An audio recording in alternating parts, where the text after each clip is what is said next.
We give names like English Channel, like Atlantic, to what is actually the same body of water.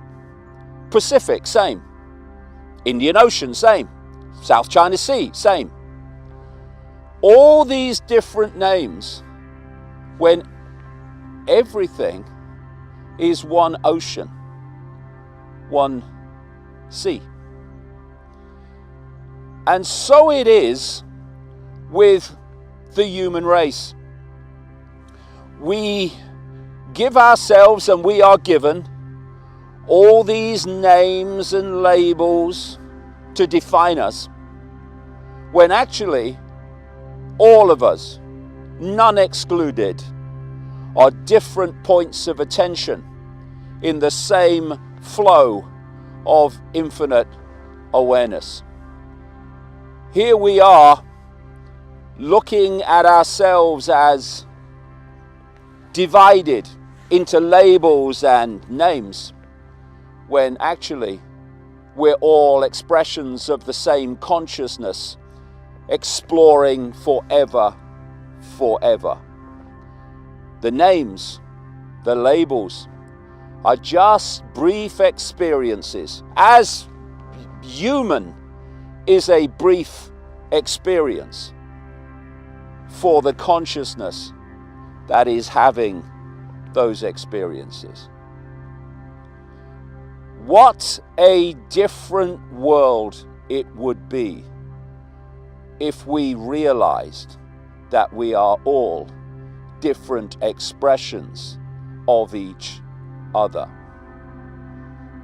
Here we are as one consciousness, being systematically divided and played off against each other. So we are in conflict and division, and a few hands on the strings of all sides can play us off against each other, and therefore go on driving the human family into a Orwellian global dystopia, up to this point unchallenged, because we're too busy fighting ourselves. We're not supposed to know that we are all one, because the potential for people coming together in common cause is too great. Coming together in common cause to demand freedom. We are not looking at random events. What is happening now has not just come out of nowhere.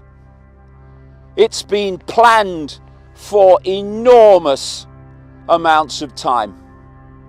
And through this process, everything has been put into place so that it can be played out now, as that which has been in the hidden all these decades, all these centuries, has now entered the room and put itself on public display.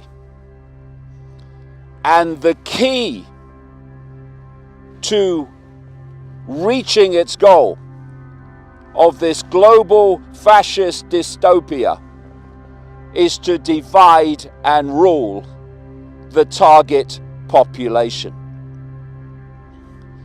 And my goodness, how they have worked to do that. The cult, the global cult of secret societies and semi-secret groups, has everyone, all sides, in its gun sights. Whether Trump supporters in the Midwest or the wokers of California, all cultures, all races, all sexualities, all political beliefs, are all in the gun sights of this cult. And if we go on being divided, then they will succeed. But it doesn't have to be. The answer is staring us in the bloody face. How can a few control the many unless the many acquiesce to that imposition? It's impossible. It's unenforceable. So the answer has to be not finding a solution to what's going on, but removing the cause of the problem, which is human acquiescence to our own enslavement. As I've said many times, fascists do not impose fascism. There's not enough of them. Fascism is imposed by the population acquiescing to fascism. And if that stops, it's over. If it doesn't stop, this cult will reach its endgame of total human control via, not least, an AI connection to the human mind. So AI becomes the human mind. But there are many great things happening, and we need to build massively and very quickly upon that. For someone who's been investigating this for 30 years, I've never seen anything like what's happened in 2020. The numbers of people now who are starting to see the world is not like they thought it was, and certainly is not controlled by who they thought it was, has been growing massively, week on week, month after month. So this is a time of great danger. Of course it is. But it's also a time of great opportunity, because increasingly large, enormous numbers of the human family are awakening to reality as it really is. And that gives us a phenomenal opportunity, because this cult has come out of the shadows in so many ways, for us to rid human society of this psychopathic evil once and for all. We owe it to ourselves, and my goodness, we owe it to our children and grandchildren, to stand up, stiffen the backbone, and say enough. Because what needs to happen now is that this awakening needs to now be transferred into mass non-cooperation with our own enslavement.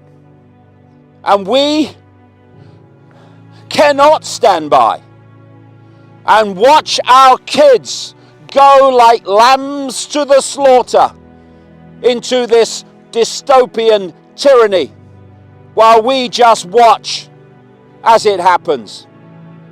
We need to come together with the power of no.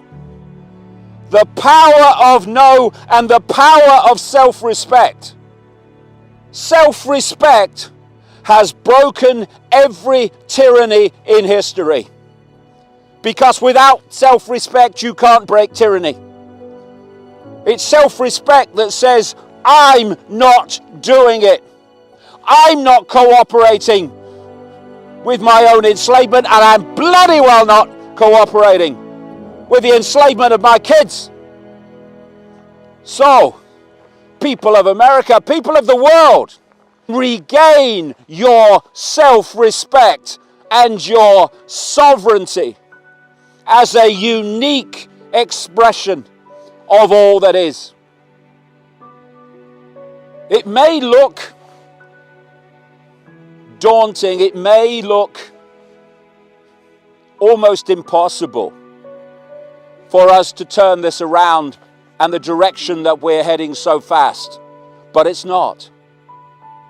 What it's going to take is courage and indestructible determination to stand and say no. The power of no and the power of self-respect is what is going to bring this to an end. And so it is with putting down the fault lines of irrelevant, illusory division and come together united, all races, all cultures, all sexualities, all nations of people, to come together as one human family with one heart and one goal. Freedom! Let's bloody go!